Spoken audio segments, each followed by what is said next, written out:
Vivencias.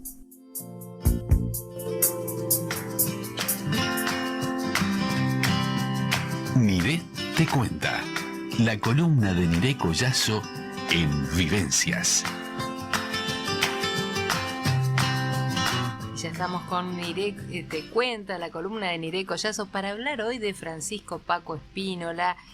Paco nació un 4 de octubre de 1901 en San José de Mayo, creador de una de las obras narrativas más importantes de nuestro país, cuentista, novelista, dramaturgo.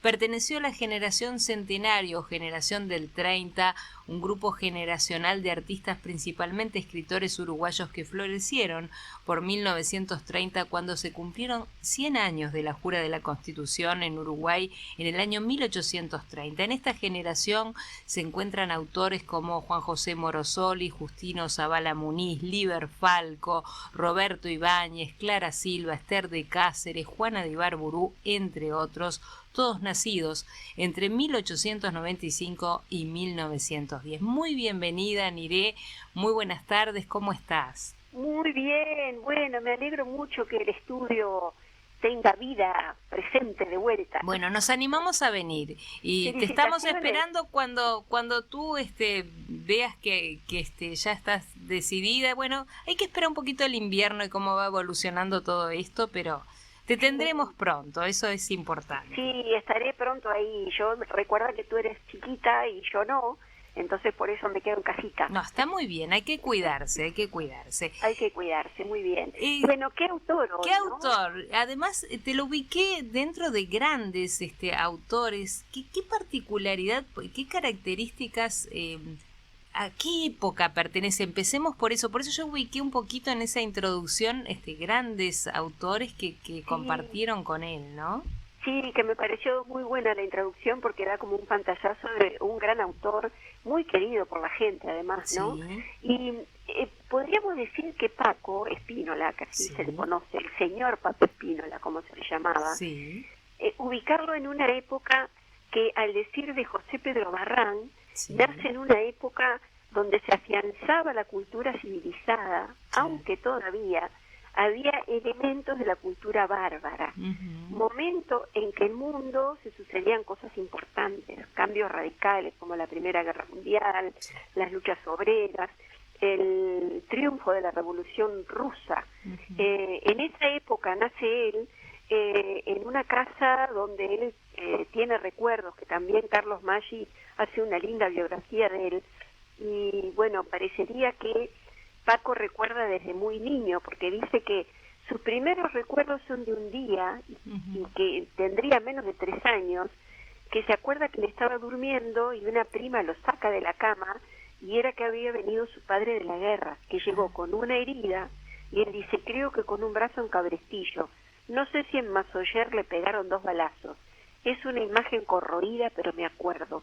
Es lo primero que me acuerdo. Sí, sí. O sea, tiene recuerdos como muy atrás, porque si nosotros empezamos a ver cuándo tenemos nuestro último recuerdo, que fue el ejercicio que yo hice, sí, sí. y no llegué a los 3 años. No, es difícil, ¿no? Hablamos de una mente privilegiada. Sí, y además quizás eso lo haya impactado demasiado. Claro, sí, y bueno, y también. Nosotros que hemos vivido en otra época no tengamos ese recuerdo. Quizás si nos hubiera pasado lo mismo de ver a nuestro padre venir de la guerra herido, nos hubiera quedado, guardado en la memoria como le quedó a él. Claro, sí. Y bueno, pero también creo que tiene recuerdos de su madre, de ambos padres, ¿no? Porque de su padre recuerda eso, pero su madre también lo marcó de alguna manera. Claro, porque ¿qué recuerdo tiene de su madre? Que le cantaba a su madre siempre la canción de un viejo arpista muy pobre, con varios niñitos, a quien tenía muy poco para darles de comer.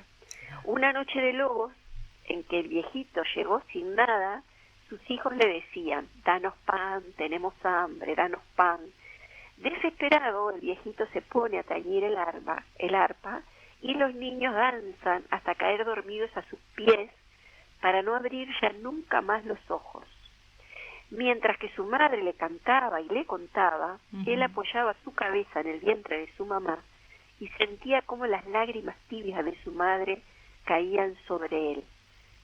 lloraba su madre por los hijos del artista, por él, y por todo ese incierto porvenir que hay después de una guerra. Ese es el recuerdo más fuerte que él tiene de su madre, pero también acá, cuando yo cito al artista que Sí. hace que los niños dancen hasta caer muertos, él tuvo una gran influencia también de otros escritores. Y voy a nombrar un clásico de la literatura infantil, a Hans Christian Andersen. Sí. Y el final de esta historia que le hacía la madre tiene mucho que ver también con los cuentos de Andersen, donde los niños con frío siempre mueren, siempre son desprotegidos. Bueno, esas historias Sí, sí. Clásicas que llegan al alma. Claro, marcan a un niño y más a un escritor, ¿no? De alguna Sí. manera. ¿Y cómo comienza? ¿Cuándo podemos descubrirlo como escritor? ¿Cuáles son sus primeros pasos en la literatura? Bueno, él tiene un primer cuento que se llama Visita de duelo, que es para demostrar la ternura que hay debajo de la indiferencia áspera del carácter español y criollo. Porque, ¿qué pasa? Él también tiene influencia de otros escritores, de grandes escritores, porque aparte en su casa, que no era una casa pobre, se leían los grandes autores. ¿Cuáles fueron sus referentes más influyentes?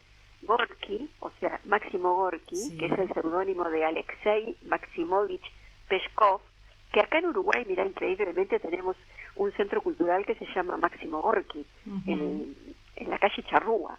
Claro. Bueno, Gorky, que fue quien le infundió la actitud reverencial y respetuosa de recibir en el alma al personaje que se está creando. Y de Andreyev Leonid, que fue un hombre que marcó mucho el expresionismo literario, de él recibió o tomó el modo inicial de conducir la narración en el movimiento interior. Esto fue a principios del siglo XX, donde Andreyev en esa época escribió Los 7 ahorcados. Estos son como los grandes referentes, ¿por qué? Porque Paco Spínola no solo le interesa el exterior, él va mucho más adentro, o sea, va al alma mismo, como dice acá Gorky también, al alma del personaje, que eso es lo que le interesa a él, ¿no? Ahora, sus narraciones, las de Paco, no son mera información, tienen notas de realidad, de realismo, son exactas, pero se alteran libremente con el humor y la distorsión, rompiendo y rehaciendo la realidad, pero haciéndola artificiosa. No podemos dejar de nombrar acá sus cuentos como Raza Ciega, Saltoncito, Claro. que bueno, un clásico de la literatura y de la literatura infantil, Sombra sobre la Tierra, que fue una novela, La fuga en el espejo, El rapto y otros cuentos, Milón o El ser del circo, que es un ensayo sobre estética, Don Juan el Zorro. ¿Quién no ha leído Don Juan el Zorro, no? Impresionante. Ahora, también podemos decir, ¿era Paco un escritor de literatura gauchesca? Porque claro, hizo dentro de sus dotes orales, su culto al criollo y a la amistad estuvo presente, pero ¿se lo puede considerar entonces, dado eso? Es una pregunta importante, interesante, ¿no? Pero ¿sabés qué responde él? A mí no me gustaba la literatura gauchesca. Yo quería algo más delicado. Y entonces ahí podemos decirnos, ¿qué entiende Spínola por delicado? Claro.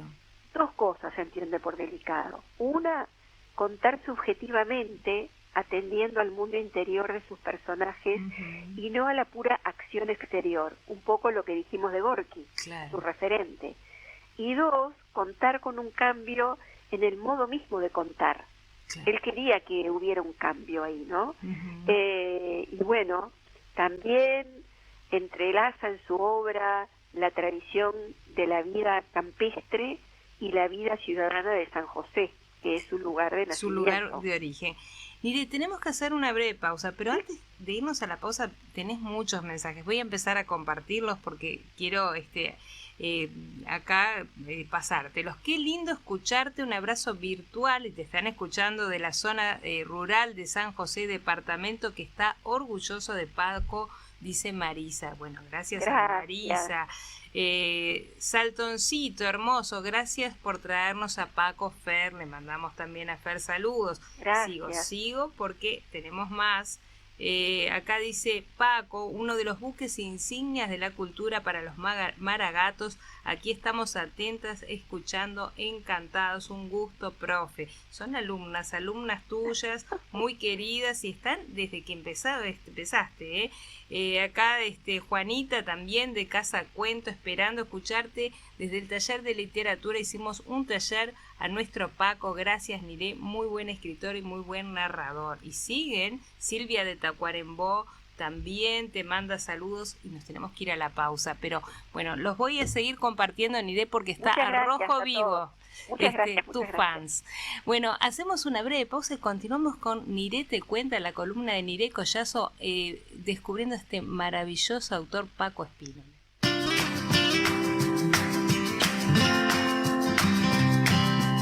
Niré te cuenta, la columna de Niré Collazo en Vivencias. Continuamos junto a Niré Collazo analizando autor nuestro, Paco Espínola. ¿Cómo fueron sus narraciones, Niré? Bueno, sus narraciones tuvieron mucho que ver con la fantasía, pero porque fíjate que el padre le hacía querer y admirar a los grandes personajes.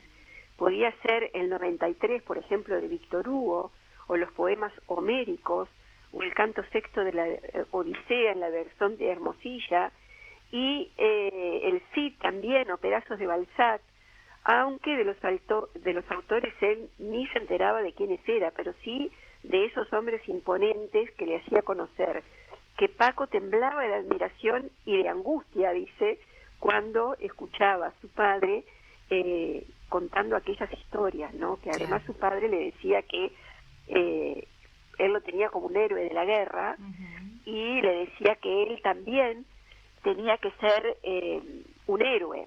Y a Paco lo que le interesaba más era la parte sensible de la cuestión, ¿no? Sí. O sea, estar bajo el árbol, cerca de los caballos, que sabía él que habían estado en la guerra, ¿no? Claro. Era un ser inmensamente tierno y fantasioso. Y tenía una sensibilidad de artista, pero que no era jefe. Claro. O sea, por eso él fue muy conocido además por sus narraciones orales. Yo dice que decir, cuando daba clase lo debe de haber marcado como los cuentos de su padre para ser después narrador oral, ¿no? Sí, pero seguramente, porque siempre los que contamos historias tenemos que mirar a ver quién nos influyó de esa forma. Claro. ¿Por qué contamos cuentos? Claro. ¿Por qué contamos historias? ¿De dónde viene esa necesidad? Y a veces es del padre, generalmente los antropólogos dicen que viene de algún familiar cercano, y en general son los tíos los que transmiten las historias, o las abuelas, pero en este caso el padre lo marcó. En esa época creo que también andaba ahí en la vuelta Justino Zavala Muniz, sí, que también era un gran contador de historias. Y Paco también lo fue, tanto que esto no lo leí en ningún lado, sino que lo escuché de gente que bueno, que supo de él o que estuvo más cerca, sí, que cuando daba clase en la universidad, sí, la gente ni respiraba escuchándolo, y que lo que más les gustaba de Paco eran las pausas que hacía. Impresionante, ¿no? Claro. Impresionante.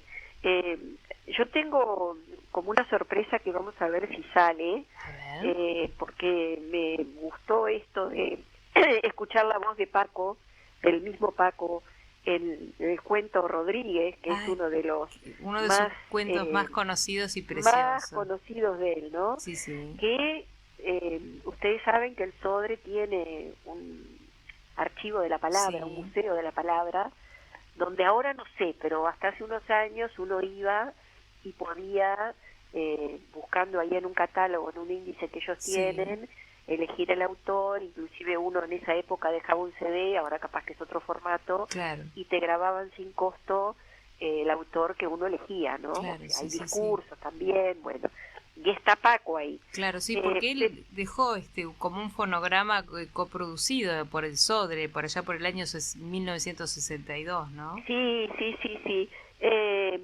Bueno, antes de pasar a Rodríguez, que es uno de los cuentos más emblemáticos, pero que no lo vamos a escuchar todo, porque es muy largo y me parece que el horario no nos da. No. Pero sabemos bien que este espacio no es solo para escuchar, sino para motivar a los oyentes y que ellos motiven a otros a leer, a conocer autores, a escuchar, aunque eso bueno... que decís es maravilloso, tal cual, ¿no? Porque después que te oímos jueves a jueves, yo creo que nos motivás a buscar más sobre los autores o a revivir algún cuento o algún libro que quizás lo hayamos leído o no lo conozcamos también, ¿no? Mira, estoy segura, Andrea, que más de una persona de las que está escuchando debe tener algo de Paco Spínola en su casa, y que por ahí lo tiene archivadito y que, ay, a ver, ¿dónde lo tengo que no me acuerdo, no? Bueno, que vaya a la búsqueda de ese Paco que tiene en su casa, ese Paco Spínola, que puede ser Saltoncito, que puede ser Raza Ciega, lo que sea, y que retome su lectura, porque seguramente va a descubrir otras cosas de cuando lo leyó hace algún tiempo. Siempre seguimos descubriendo y redescubriendo a los autores según la época en que estemos, según lo que nuestra alma y sensibilidad del momento que estamos viviendo se conecte con esa historia o con ese cuento. Yo elegí Rodríguez porque, bueno, es el cuento, uno dice Paco Spínola y la gente dice Rodríguez, porque es como el sello de él, pero Saltoncito también, ¿no? Claro. Saltoncito que fue llevado al teatro también. Hasta el año pasado, creo, porque está vigente totalmente, ¿no? Maravilloso. Pero antes de eso, quiero avisar que hoy, a las 18:30, estaré dando un taller en Zoom que tiene que ver con la importancia de la literatura en la narración oral de cuentos e historias. ¿Cómo tienen que hacer para los que nos están escuchando si quieren participar? Me mandan un WhatsApp y yo les digo, porque así no los complicamos. Ah, bárbaro. ¿Puedes decir tu teléfono? Sí, 098 185 877. Perfecto. O me buscan por mi nombre, Nire Collazo, en Google, que me encuentran con teléfono, dirección. Bueno, pero recomendado este encuentro en Zoom porque realmente van a pasar maravilloso. ¿Aproximadamente cuánto es la duración del encuentro? Mira, es hasta las 20 horas. Ah, bueno, muy bien. Sí, es lindo, es lindo. Ya hemos tenido otros y bueno, y ya estamos planificando uno más para el 15 de julio.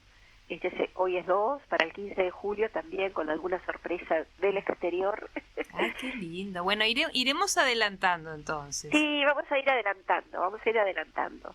Bueno, entonces yo voy a intentar, a ver si logro que esto salga. Tenemos 4 minutos, yo te voy cronometrando porque se nos van los minutos. Como aquella luna había puesto todo igual que de día, ya desde el medio del paso con el agua al estribo, lo vio Rodríguez hecho estatua entre los sauces de la barranca opuesta. Sin dejar de avanzar, bajo el poncho la mano de la pistola por cualquier evento, él dejó observando la negra cabalgadura, el respectivo paucho más que colorado. Al pisar tierra firme e iniciar el trote, el otro que desplegó una sonrisa, taloneó, se puso también en movimiento y se le apareció. Desmirriado era el desconocido y muy alto, la barba ruda, renegrida, a los costados de la cara, retorcidos esmeradísimamente, largos mostachos le sobresalían. A Rodríguez le chocó aquel no darse cuenta el hombre de que con lo flaco que estaba, lo entechado del semblante, tamaña atención a los bigotes no le sentaba. Y bueno, y por ahí cortamos. Perfecto. ¿Se escuchó bien? Sí, se escuchó perfecto. Para que escucharan la voz de Paco. No, y bien lo que tú describiste, la forma que tenía de narrar es maravillosa, ¿no? Sí, con ese ritmo y esa cadencia que le da tiempo a uno como para levantar imágenes e imaginarse o ir es un cuento que es todo imagen, ¿no? Sí, sí, sí. Y es un cuento que tiene que ver con lo real y con lo fantástico, porque es el encuentro de Rodríguez con el diablo, en definitiva. Claro, Yo ahí les adelanté el final.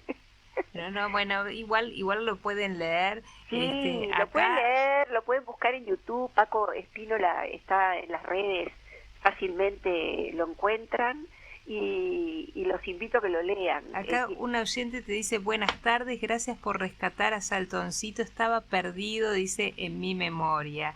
Te manda también saludos Lourdes. Siguen llegando mensajes y te los voy pasando. Nirey, si llegan más, sabéis que te los paso después también. Perfecto, gracias a todos los que mandan mensajitos. Muchísimas gracias, claro que sí.